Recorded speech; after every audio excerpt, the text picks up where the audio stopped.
today we have two women that are powerhouses, each in their own way. And I'm happy to invite Prem Gill. Hey, Prem. And Stephanie Dawson. Are you there, Stephanie? Can we find you? It's the techniques. Can I help you? Move to webinar. Yes. Hi, Stephanie. Welcome you too. Hello. This is, I'm not used to this Zoom interface. They changed things with the backstage. Yeah, they changed it. So we have a backstage. It's a bit cool. So I'm happy to have you as my guest today for this conversation. And I kindly ask you to present yourself, so you do it in the best way. So please, Prem, tell the world who you are. You're on mute, I think. Please unmute yourself. Okay, yes, a classic Zoom move there. Can't be a meeting without one. Hello, everybody, and thank you, Helen, for inviting me, and to everybody at WIFTI International. Really, I'm excited to be here and meet Stephanie as well and hear from her. My name is Prem Gill. I'm the CEO of Creative BC, and I'm sorry, Helen, my audio wasn't working, so I missed Sayko's intro, but I'm sure it's fantastic. We said why it's so important for women to engage for sustainability. Absolutely. And I celebrated Sayko's initiative. That was what you meant. Fantastic.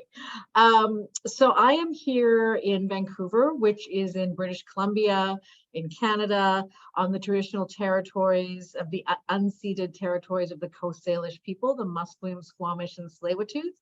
If you're not familiar with where Vancouver is, we are about a 2.5-hour flight north of Los Angeles. We're on the west coast of Canada. Our organization is the Film Commission for the province, as well as the administrators of the tax incentive programs.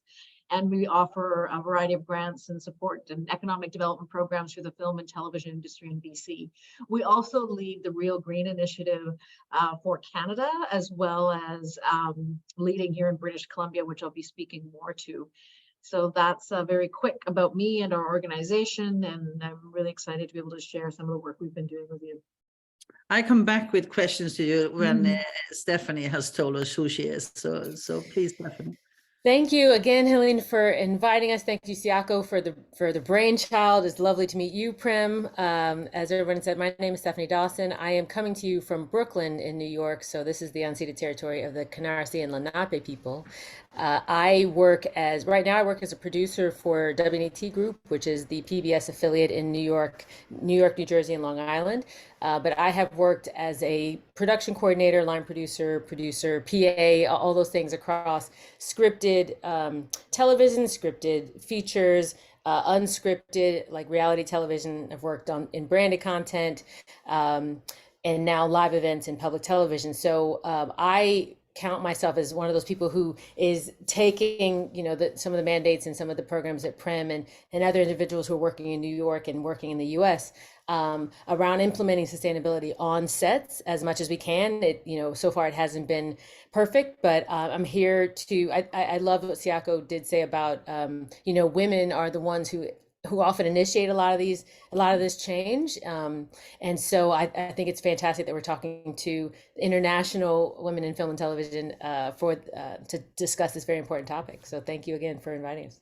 Thank you very much for presenting yourself. So I would talk to you about three things. I would talk to you about green shooting. I would talk to you why is the work for sustainability and inclusion so closely connected. And I will also talk to you about the impact of storytelling.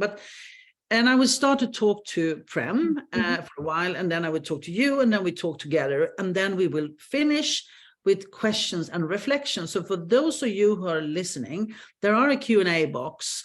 And if you are kind, I was on my way to say, of course, we are happy to invite you in the end to this room if you have something you want to ask, you want to say. So please write your questions in the Q&A box so I know. But Prem, we talked the other day, and something that was really interesting was you're from Vancouver, and Vancouver is really the place that want to be best in the world in sustainability. And then I asked, why is that? Yeah, I mean, it's interesting being in Canada at this time and part of this conversation in this sector. But if people don't know, Vancouver has publicly stated, the city itself, that it wants to be the greenest city in the world. And of course, those are big statements, but what does that mean? What is actually happening in terms of accountability and what's happening from just a city perspective?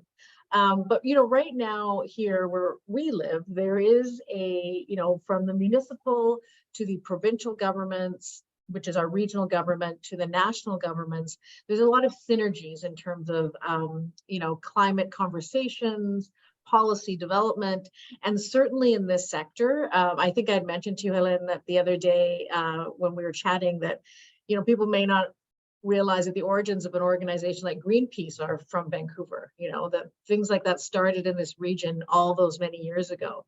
And, maybe it was sort of a West When Coast you said thing. that, Prem, sorry for interrupting, when you said, but how come? And then you had a very interesting answer to that question. Gosh, I hope it's still interesting because I don't really recall exactly what I said, but I think at that time when organizations like Greenpeace were starting up, and certainly there was a lot of focus and conversation just starting more in the activist space. So I think a lot of, activism, social change, that kind of focus is very synonymous with West Coast lifestyle in North America, whether it's San Francisco or Vancouver. But what you said was also, you referred to the indigenous. Yes, absolutely. Yeah. We, not to say that I can't speak to whether Greenpeace had any connections to Indigenous communities or not when they were first starting out. But I think where we've come to right now is really understanding the importance of centering Indigenous voices in anything that we're doing, particularly around sustainability, across all of our work. There's been a long time absence of really respecting and understanding the long stewards of the land that many of us call home. And, practices that, for many cultures around the world have been part of, how they live because they have a different relationship to the planet and the earth and the land than maybe other cultures have had. And I think there's been a lot of, it's about having the ongoing conversation around this. And certainly for our sector that we support here, the film and television industry in BC, is really, we had a sustainability forum recently where we invited leaders from the Indigenous community to come and talk to the film and television industry about some of the work that they're doing, where we can be better connected, where are there not just synergies, but opportunities for partnership and collaboration. So I think that's the core of it. So if I think back in general as to why certain things start in certain areas, it is really that spirit of collaboration. And that's really, when we get more into it, what's happened in Canada more at large in terms of bringing this sector together to really move forward on sustainable production practices. You have an important role in that, because actually the name of this webinar, Art of Sustainability, I found you when I was Googling with my colleague, and we found a conference that was called Art of Sustainability, and we really loved it. And then I saw your name, and you have had a really important role to bring, because you're a decision maker in this little scenario we have here together. Yeah. You be this decision maker, and Stephanie will be the practitioner. You have brought decision makers together. Yeah, I mean, we're really, I would say we're a catalyst, right? We're a non-government organization. We're an NGO. So we're neither the producer or the employer. We don't create the content. But what we are here is to really help bring this work together. And this, we call it Real Green, REEL, right? Nobody's ever thought about that before. And it started here in this organization in 2006, by employees here who had worked in the industry, who had worked in locations, who really, saw what was happening and what this industry's responsibility was in terms of sustainability and what was happening, to our climate. So 2006 is, now a long time ago in some sense. But then we really revived it around 2016 and partnered with BAFTA to really adapt their tool for Canada and their. And sorry for interrupting, but how come you partnered up with BAFTA? Because that's in the UK. It is in the UK, but they were really leading on the development of the Albert tool. They had courses that they had designed. So we were able to license some of that from them to, rather than, I always believe that if there's people in our, especially in our industry, we talk so much to each other, no matter where we are in the world. If there's already great work and best practices happening, why not learn from it rather than reinvent it? So, you know, they were doing it. We licensed some of their tools for Canada. We then started to bring on other provinces, and the national broadcaster, the CBC, joined on. Telefilm Canada, which is a national. Was it difficult to get them on board? Were they just happy to be asked and they just said yes, or did you have to? Yeah, well, I mean, everybody was open to the conversation. It just depends on resources and time and availability. But everybody, I have to say, for generally, there hasn't really been people who are like, this is, fake news kind of thing, that this is, why are we doing this? We have 22 partners just in BC who invest in Real Green within Creative BC to help us help them. So, that's a lot of partners. Nationally, we have 30 partners in a national committee, which includes many of the provinces and federal agencies and companies, Canadian producers, LA-based studios and production companies. Everybody has to be involved for this to really continue to work. And, Stephanie is shaking her head or nodding her head rather, because I'm sure you experience this on a daily basis. We also have the benefits of our relationship with Los Angeles and Vancouver, because there is so much Hollywood in Vancouver. Can we just state about, for those who don't know that, because I know we have people from South America, Africa, Europe, US today. So there are people who know. Tell us a little bit about the dynamics. Sure. Yeah, I mean, it's we this is a dated term now, we think, Hollywood North, but it really did start with a lot of US production, foreign service production from California mostly, coming to BC, coming to Toronto, coming to Vancouver to, shoot films, TV series. We now have upwards of anywhere from 300 to 400 plus productions a year. Probably 80% of them are Los Angeles productions. We have we have series like Riverdale that have been here for many seasons, to feature films, to a large visual effects and animation industry as well, that does work for global studios. So a lot of it is, our time zone, our proximity to Los Angeles. We are in the. May I ask a question there? Yeah. If you see the relation between Hollywood North, Vancouver, and Hollywood, who put pressure on who to be better?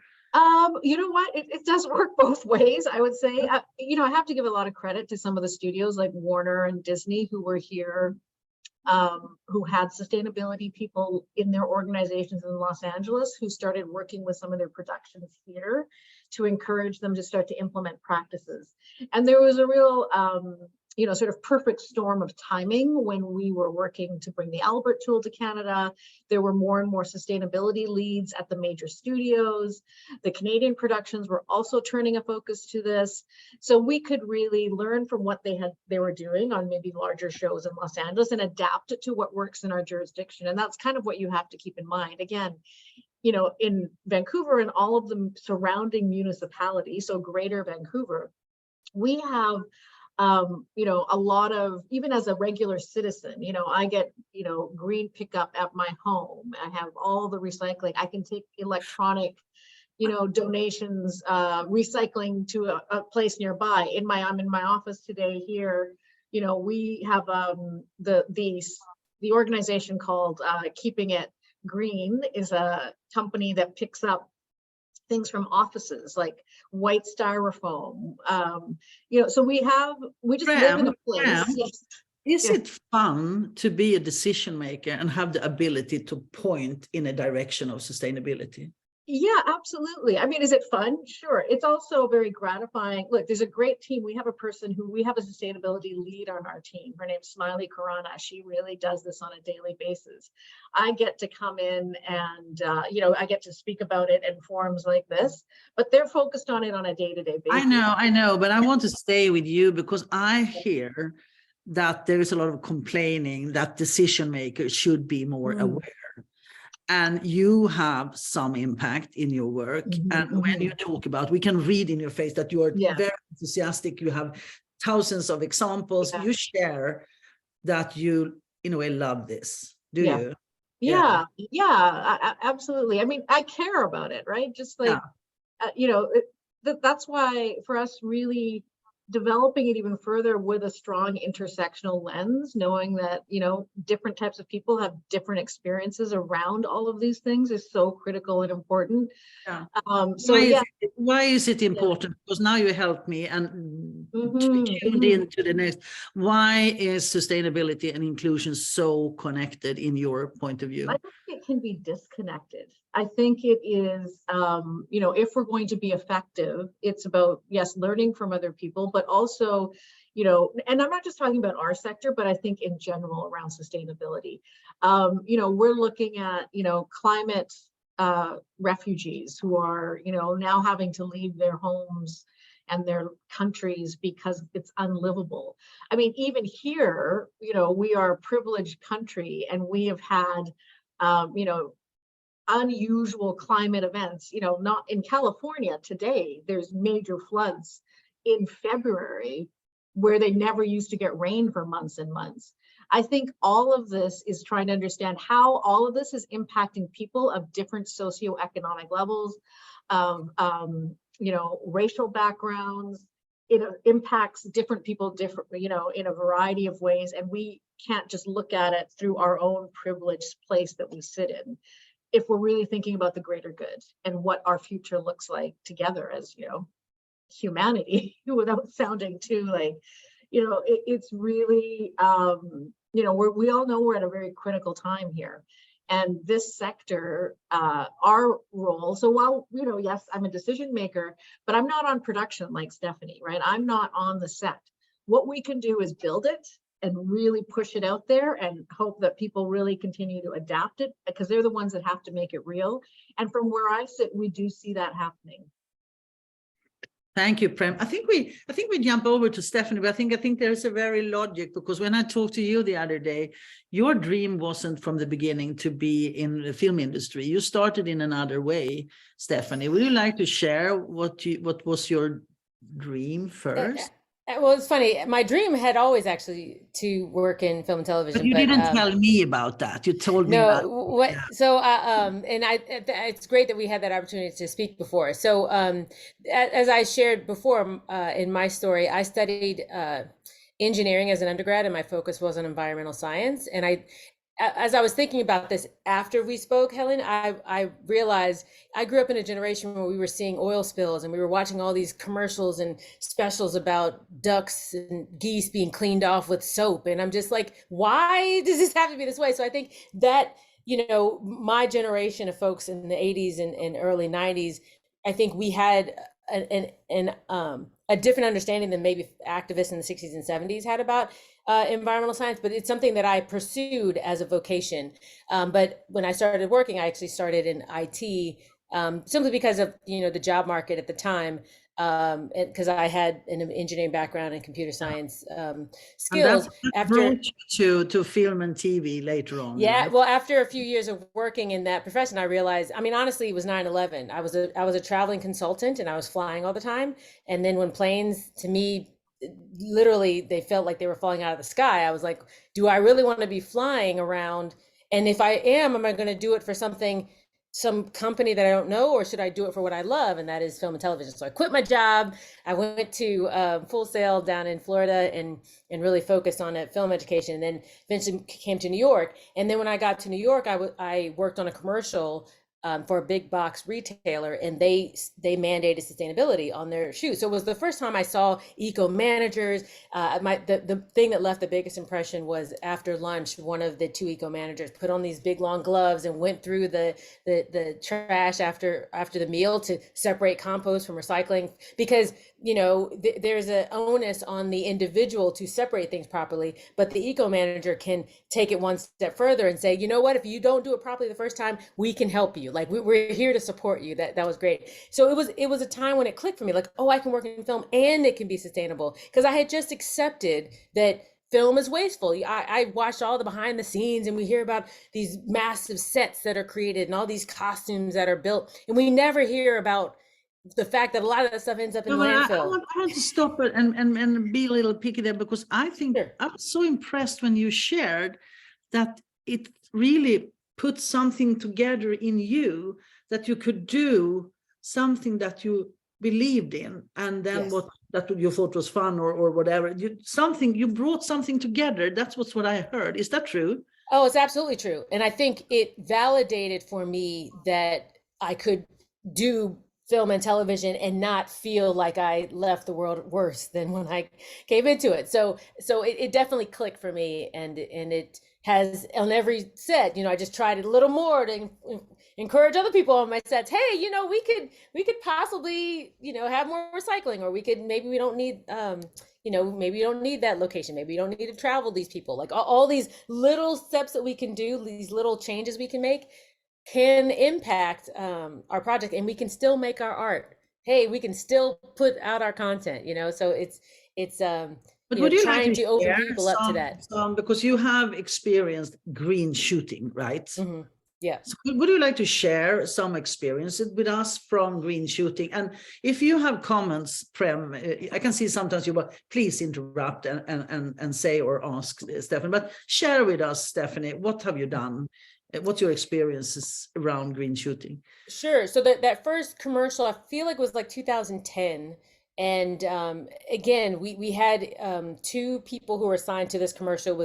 It had to be like $1 million, $2 million budgeted commercial for a big box retailer. And there were two consultants. They put up signage. They made sure that at every waste disposal point, there was a variety of containers. And then they made sure that, like, I remember we were at this location, we were in like Montclair, New Jersey, some kind of, neighborhood, suburban neighborhood. And at the end of our shoot, they had called a compost hauler, they had called a recycling hauler. They literally made sure that what they had collected literally got put to the right places and drove away. And it was, I mean, like all those kind of synergies, kind of rang up for me. And it's kind of, Prem, as you mentioned earlier, the infrastructure is very important. It's very important to make sure that we have the infrastructure for waste management, infrastructure for power. I think it's great that, some of the things you mentioned that Vancouver has already implemented as the city. I think that's one of the things is another reason why we need to work together. This has to be everyone working together, is because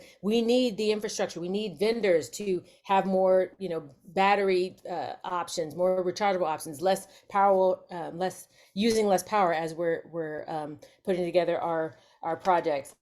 So that was the target. Excuse me, I didn't mean to say it, but that was the big box retailer. And then a few years later, I worked on an independent feature film. We were in the middle of the woods, but our director wanted us to be sustainable. So in the middle of Connecticut, at this reservoir, we identified ways that we could. We were already saving fuel and saving energy. We also wanted to make sure that our meals were more sustainable, so we had more vegetarian and vegan meals served on that set. We had to find a place that we could recycle in the middle of rural Connecticut. So it was something that our director wanted. So as the production team, we felt the need to do so. And I find that over the years, having a principal, having a substantial person in your crew saying this is what I need us to do as a production is absolutely imperative. We need to have someone who at the top is saying this is important, because then the rest of the crew realizes, well, then what can I do to support this? What can I do? That was my question, because I hear it in you and I hear it in Prem. I also see the enthusiasm. I see I project on you that this add value to your life. Oh, absolutely.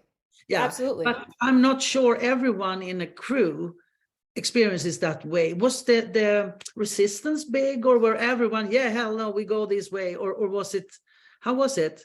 There definitely is resistance, especially when someone feels they're being put upon. When, especially, grips and electrics, when we're like, okay, maybe we don't need the generator here. Can we look at other options for power? There's a competing objective. One is I'm a head of a department, or I'm a person in a team, and I need to deliver. I need to make sure that there's power on set. I need to make sure that the lines are run. I need to make sure the lights are on and they're working properly. There's also the element of, but I'm being told, can I do this in a way that I haven't been trained in, or a way that it's not as easy or as readily available, do I maybe have to get different equipment. I may have to change out, power more frequently during the day than I'm used to if I have to do this other solution. So it becomes a push-pull. Mhm. So what I think is very important is, one, having that principle saying, this is what I would like to have on my set. I want my set to be more sustainable. Another thing is to communicate. We will work with you. What do you need? What are the challenges that would keep you from being able to readily change from the way you have been doing things to maybe a different way of doing them? And what can I do to make it more acceptable to you? And sometimes it's not a physical thing. Sometimes it's just the emotional and mental kind of assurance that we will wait for you to change batteries. We will gladly take a break. If the camera's not rolling every second of the day, and you need 10 minutes to switch out this power source, we will accommodate that because we have this value that we want to be more sustainable.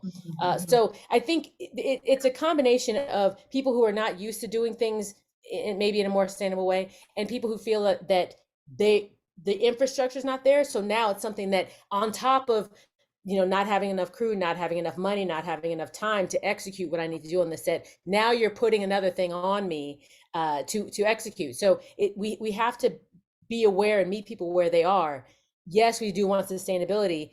How can we work together to get there? How can we? I'm curious now, because I love to listen to you both. But what do you think when you listen to Stephanie? Prem? Well, what Stephanie's sharing is what I hear a lot from productions as well. What we hear, because we're the Film Commission, we play a really unique role, and we're involved in government policy, development, creation. That you talked about the city of Vancouver. So the city of Vancouver worked with the film industry and, with us as well, to really determine where can we put in power drops across the city. So our actual electricity here is hydro.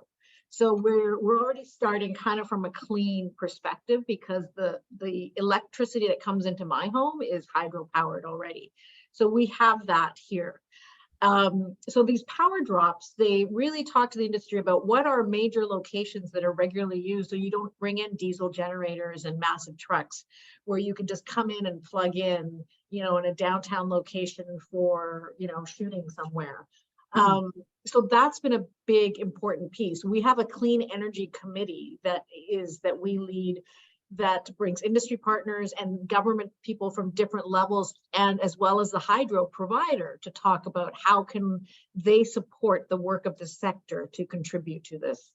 Then there's also, we have had many years ago at one of our sustainability forums, we had a lighting department head who said he was absolutely like, I will never use LED lights. But you know what? The tech got better behind it, and now he won't use anything but. So a lot of what you're talking about, Stephanie, in terms of like convincing people, because the quality is going to be different. They take a lot of pride in their work. Time is everybody's always behind the gun. You've got so many hours in a day, you're paying so many people to be there. So part of our role is really to help, again, support the building of that infrastructure, so that it's almost like it's the easiest way possible. So you walk up to the bins and you know exactly where to put your cup. But also working with like the vehicle supplying vendors on, how can they build out their fleet to be more electric powered, not just cars, but actual, buses and other types of transport, mobile dressing rooms. We have a mobile dressing room company here who's starting to look at, can we build these, that are electric powered?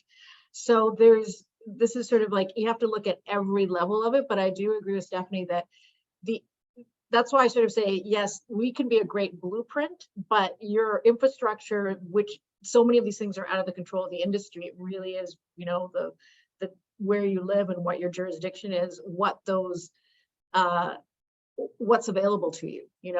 We all wonder when that recycling truck drives off, where is it going? Where's all that stuff ending up? And I felt good that I put it in the right bin, but I don't know, is it on a ship to Asia somewhere and being dumped in a big landfill? Possibly. But, more recently, we've having more conversations around carbon and around, power usage, because that is what, we see obviously contributing to it. And even things like when you're talking about, meals, like this is a big deal on sets. There's a lot of people who always want that meat option. Well, people are adapting. They're seeing, they don't even know they're not eating meat sometimes. From what I've heard. Listening to both of you, I wish that both of you have a lot of power in the future so you can continue to share this good energy and good ideas and overview you have. But if we should leave the green shooting part of this conversation, if you should just say something short, what's missing to make the possibility for green shooting even better? If you just say one thing short each, what's missing? If I could do two things that make them short. Okay.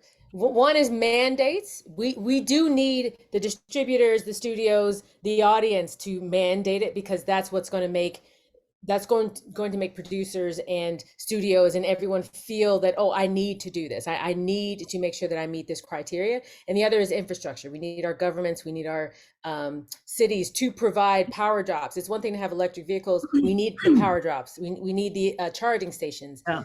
So I know I took a little longer. Infrastructure mandates, what's very efficient. And so could you add something to that, Prem? Yeah, I think, I would agree on the mandate. So we've seen it work. We have our public broadcaster in Canada, the CBC, now mandates that both their in-house productions and their licensed productions have carbon reducing targets. We also, at this point, nobody's being penalized for not doing it. But there's a lot of pride in achieving getting the Albert logo in some jurisdictions, or HBO Green, which a lot of US productions lead. I think seeing the major studios make commitments, like Netflix has said they'll have zero natural or zero gas emissions by X date, people will have no choice. So I think those are really important. No whip, but a little carrot here and there. That's what you're saying. Okay. Yeah. Okay, so thank you very much for sharing, because this was the technical, but it was very, not emotional, but it was very energetic to listen to both of you, which if I should conclude, is that a good tool in the hand of the right people can do a miracle. And I think both of you really proved that you are the right people, because when you get it in your hands, you do the best out of it. So that makes me very happy, and I'm very grateful to hear both of you. But if we continue, I would like to ask Stephanie as well, why you think the work for sustainability and inclusion is so closely connected. Prem expressed a little bit out of it, but if you share something with us, why you think it's important. Yeah, I think it's a great question. I'm glad that that's the way this talk was structured. I agree with Prem. It's hard to separate the two. I mean, there's the UN Sustainable Development Goals, which kind of talks about you really need all these things to make a sustainable future. I also just was thinking to myself, when I think about climate change, again, I grew up in an era where it was very much save the planet, save the whales, save the, save particular species. It was very much other. It was very much like, we're going to save this other thing. And I think more recently, there's more understanding that this is about human extinction. Like, this is about the conditions under which humans can exist. So then I'm thinking it's about the larger community. It's about all of us and our survival. So it kind of goes into your responsibility to your community. What we do in the US and our consumption affects other countries and affects the weather in other countries. So I feel like diversity and inclusion is community, and it's who and how you can consider to be part of that community. And I think it's very much a privilege to consume as much as we do in the US and not think about our other community on the other side of the world, or the other side of the equator, or even the other side of this country, as Prem mentioned, in California. So I think it's one, who and what do you consider part of your community, even including non-human animals, including the soil.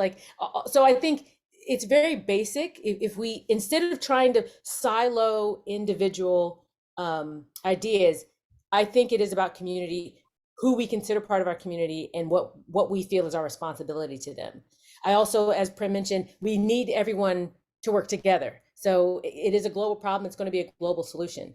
But things that we talked about last week also are, when in filming locations, when we go on locations, a lot of times I find that we're filming in places that are populated, either they're natural locations that are would have been stewarded by Indigenous people, or they are lower income levels areas, or they're areas that are heavily populated by Black and brown people, because people who have means, people who have wealth, often lobby to not have films or television productions in their communities. So essentially, we're bringing our trucks and our food and our waste and our energy and all these things, all these people into a community that didn't always have the power to say that, hey, we don't want this in our community.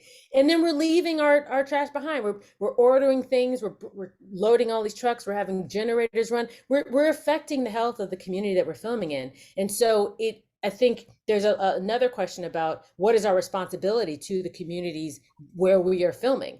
And I think vice versa. I spoke to a colleague a few months ago who had shoots in places that literally had rained out. I remember in Tennessee and Kentucky last year, she had a shoot there, and there was a massive climate event there. So it's also, if we can be stewards to the places that we're shooting, we can make sure we have more places to shoot.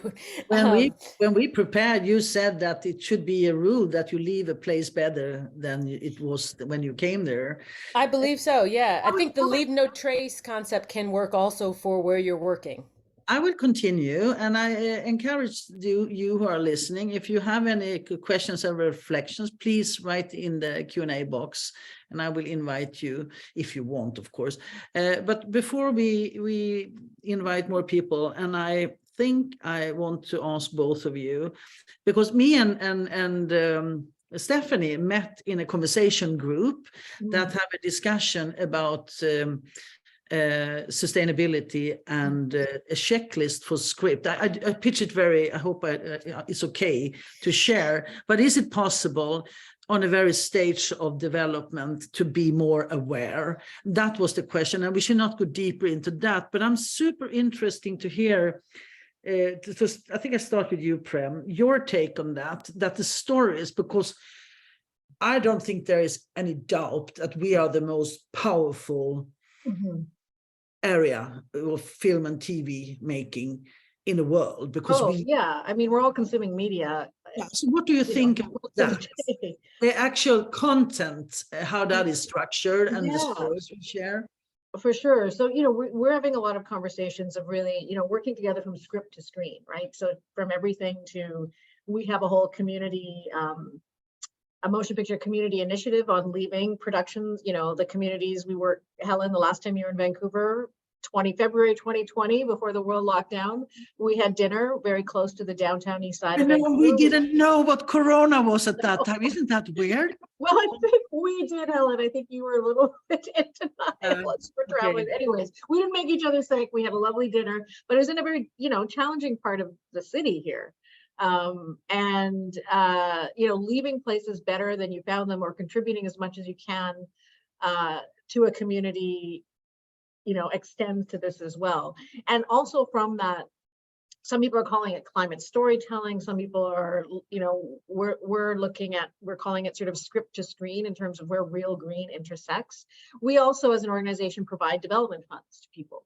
We provide production funding. So, in some ways, while we're not the producers, we have some influence, or at least some guidelines we can support people with.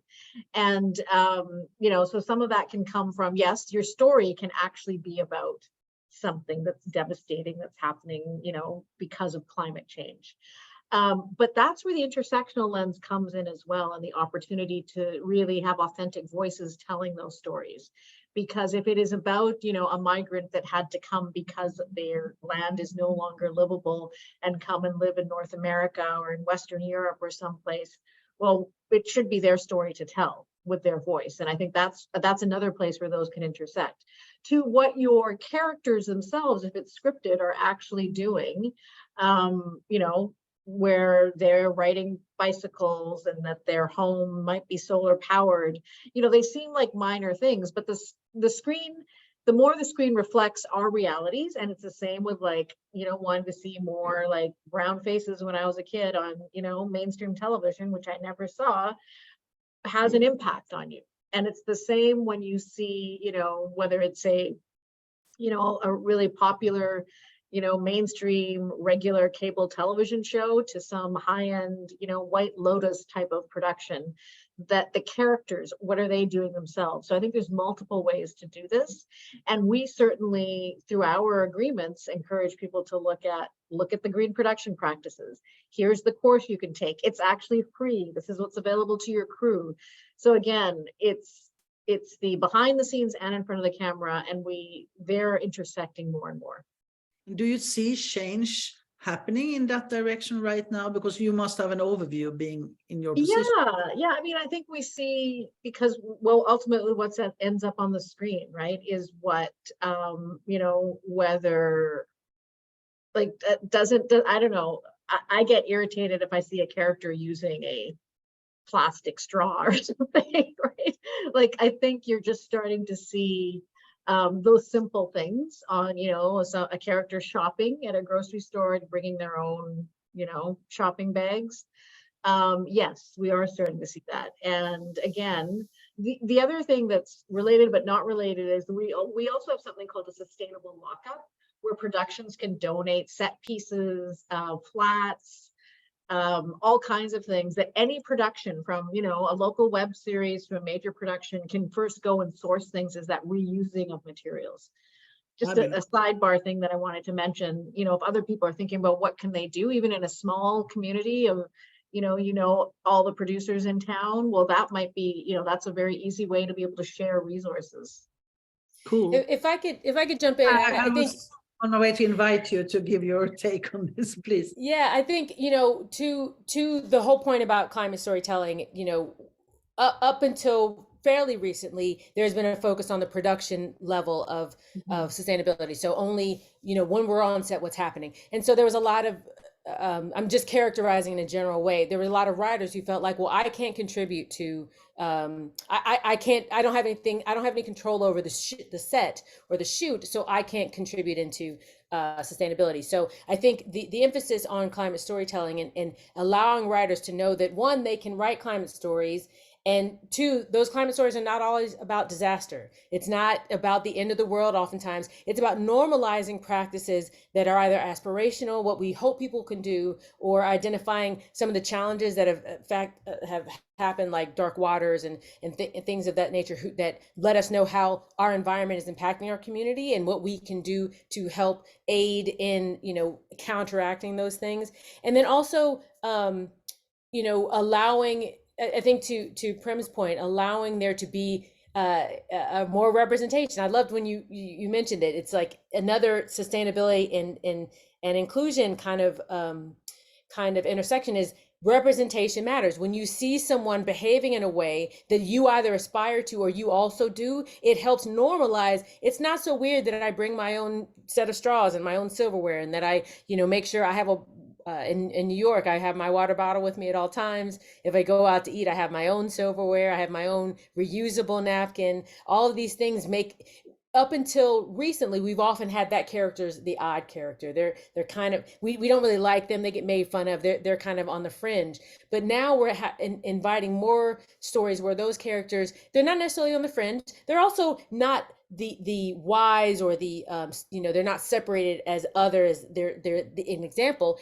It's just every day. It's just normalizing that kind of behavior, and it allows people to, you can't see it if you can't be it if you can't see it. It allows individuals to be aware, like, oh, maybe I can do that in my own life. Maybe I can do that in my personal life. Or even encouraging conversation is one of those elements. So we're inviting more storytellers, folks who are dreaming up these stories, to either in subject matter, in character, in the way that they write their stories, so that it can be more self-contained. Because if you have a project that flies all over the country, all over the world rather, then you're going to be incurring a lot of fossil fuels, because unfortunately, at this point, most of the fuel is fossil fuels for airplanes. Like, you're going to be incurring a lot of fossil fuels to make that story happen. So if you can still tell your story, but maybe it happens in fewer locations, fewer characters, another great, I was on a panel not too long ago where someone was talking about, it was a family, and instead of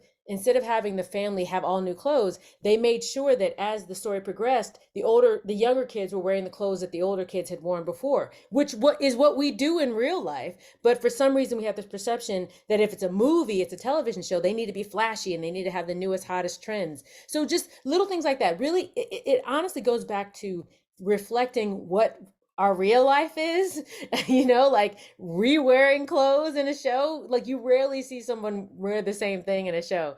So it's just little things like that.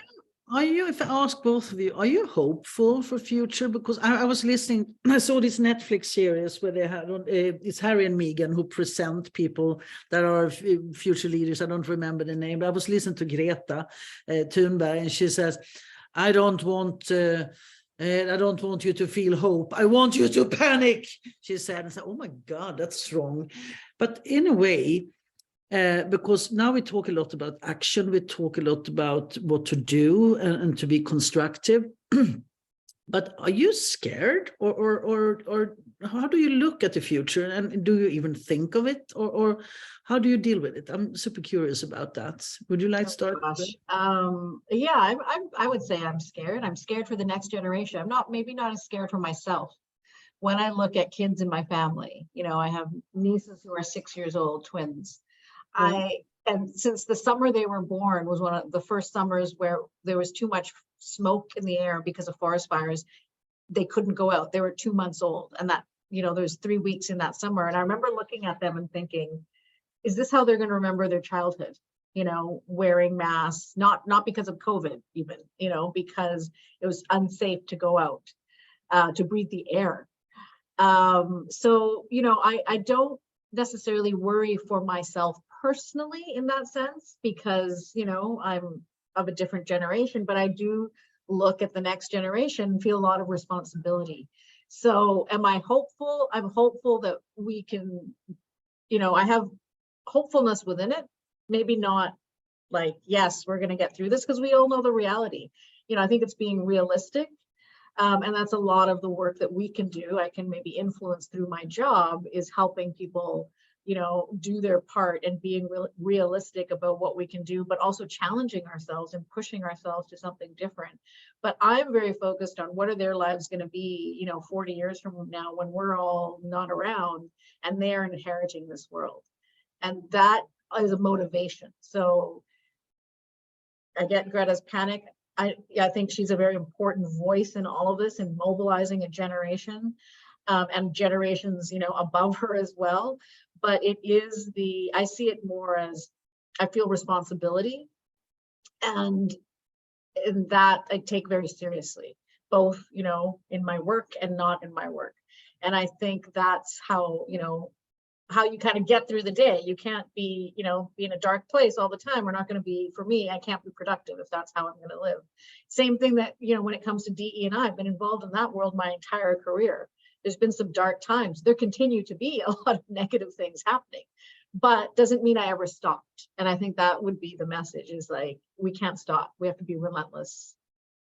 Thank you. What do you say, Stephanie? I agree with everything that Prem said. I think I'm terrified and I'm hopeful. Terrified, and I think being afraid is in some ways good. It's like, as we evolved, it's like this food, the first humans, they ate this particular food, and that food, some people end up getting sick or they end up dying. So we learn as a species not to touch that food.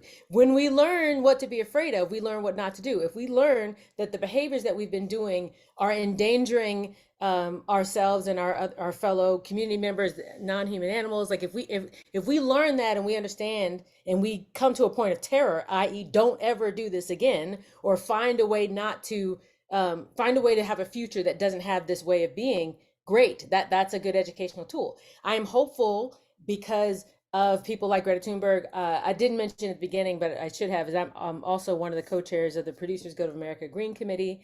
I'm also in this UN effort currently known as the Entertainment and Culture for Climate Action group. So I'm meeting people from all over the world who are working just in film and television to try to make our industry more sustainable. So I'm hopeful because I'm meeting so many people that are in this space. The noise and the news stories that we hear are often the negative, or often what the bad things that are happening, but I'm also in spaces where I'm meeting people who are trying to not only make new solutions, but they're also making them business solutions. They're making them sustainable. They're giving people jobs in enacting these new solutions as they're also combating our effects on the climate. So I think and I also think, to Prem's point, it's also important that everybody just do something, like if you can't make a big gesture, you can't make a big change.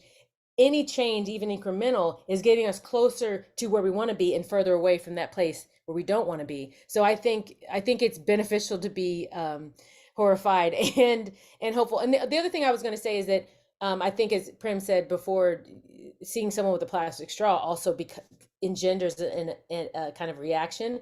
I mean, Helene, to your point, while I was able to marry film and sustainability together as something that was innate to me, also part of that is understanding that those behaviors can go into my regular life. And so my big thing is when I see people on a lot of times on films, they'll turn a faucet on and they'll just let the water run.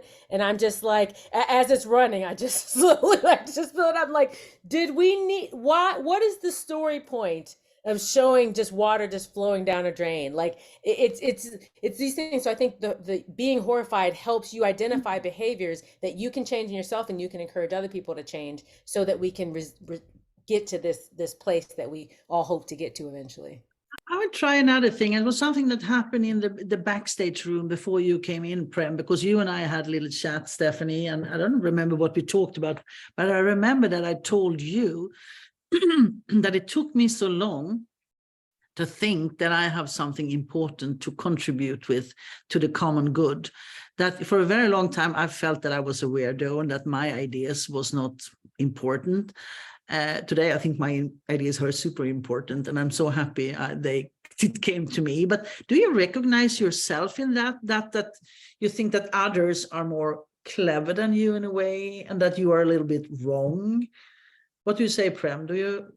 I mean, look, growing up as a person of color in Canada who was not white, yeah, just I felt like that all the time. Maybe for different reasons than you did, but it wasn't the construct of the society that I grew up in was that I always felt like other. In some spaces I continue to do, and which is why it's very important to me to, fight for not just my space, but for others and more people, like me, like Stephanie, in these spaces, like everything that Women in Film talks about all the time and all the things that you're doing. This is, when you're already in that place, I don't know any other way of being, I guess, is how I'm thinking about it, is that when it comes to, I think about like my grandmother and my mother, we used to get milk in bags when we were kids in Canada, that my mom would wash it out and put our lunch in that bag, and the grapes that you took for lunch to school. I'd be so embarrassed by it because I was like, do we look poor? Like, what is this? I do that now, right? Like I do those things, right? I don't like it. And it was, yes, came from a place of like, don't waste anything. And yes, we're trying to save money, but having more pride, I think, is what I've learned. It's I don't know, probably talked about 4 different things there, but I think No, I don't think so. I hear one story from you. Yeah. Sorry if I interrupted. You didn't finish. Did you have no? No. Over to Stephanie. What to say, Stephanie? I would say, Prem, for me, it was like old butter containers. That's what we took for it. It's like, I'm so embarrassed. But I think that also speaks to this overconsumption, consumerism mindset that the society has, that it's better for you to throw away that container than to use it. So now, I value those things that my grandmother and my mother were like, yeah, we're going to take these Tupperware containers and these, food containers that we've now cleaned, and we're going to now reuse them instead of buying storage.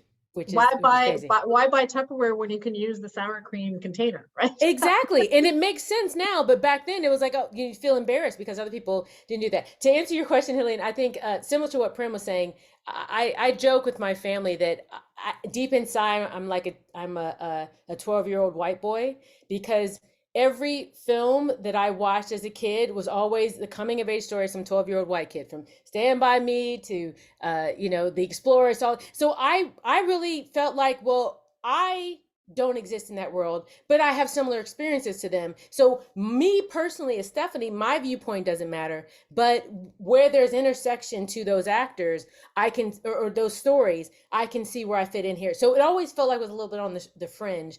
Also, I grew up in the Midwest of in Ohio. There's not a lot of I think there's not a lot of visual diversity. There's also not a lot of religious diversity from what I've, in my personal experience.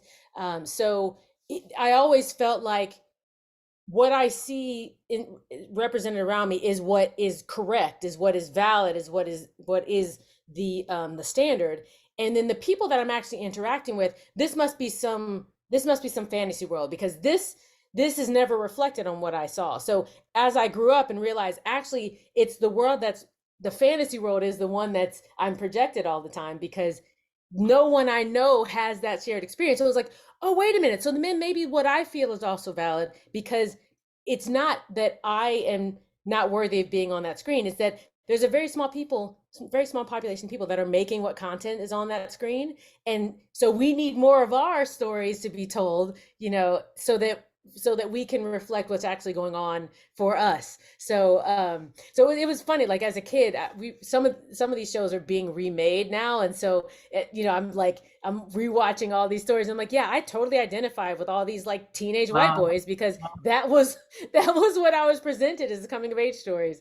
Ladies, So we have 2 minutes left. There were no questions in the Q&A box, and I'm happy for that, because I could keep you for myself. But these last 2 minutes, I will start to thank you, because I'm so happy to share this hour with the two of you. I think you're both fantastic. Could you imagine to use the last minutes to just give each an advice to the world? Make it big, because we are a global organization, and the global secret is just to know people everywhere. It's nothing. So what would be your advice? Yeah, I guess, I don't know, maybe a couple of quick things. Don't be shy to have these conversations, and find your community of people, because there's a lot of us out there doing this stuff. And our organization also attends those UN entertainment, ENZA, whatever the acronym is for that group. Like, there's a lot of work happening. You don't have to do it alone. You don't have to invent things. There's a lot of great things happening. So find your people. They will, support you and bring you in to make transformational change. Don't be alone. Thank you very much, Prem. What do you say, Stephanie? And I was going to say, go to greenproductionguide.com or go to albert.org. If you want to know more about these things, but don't yet have the education, either, those are global websites that are free and you can access them at any time, or find your local organization. And I agree with Prem. You don't have to do this by yourself, and you are not alone.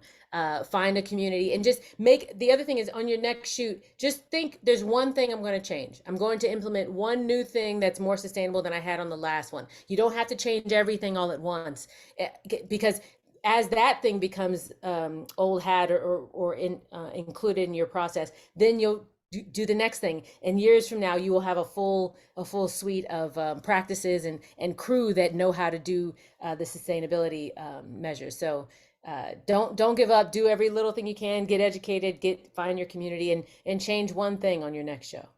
Thank you very much, and thank you to all of you who have listened. And thank you, ladies. I know you have to run. Thank you, Stephanie. See you soon. So bye for this. Bye-bye. Take care.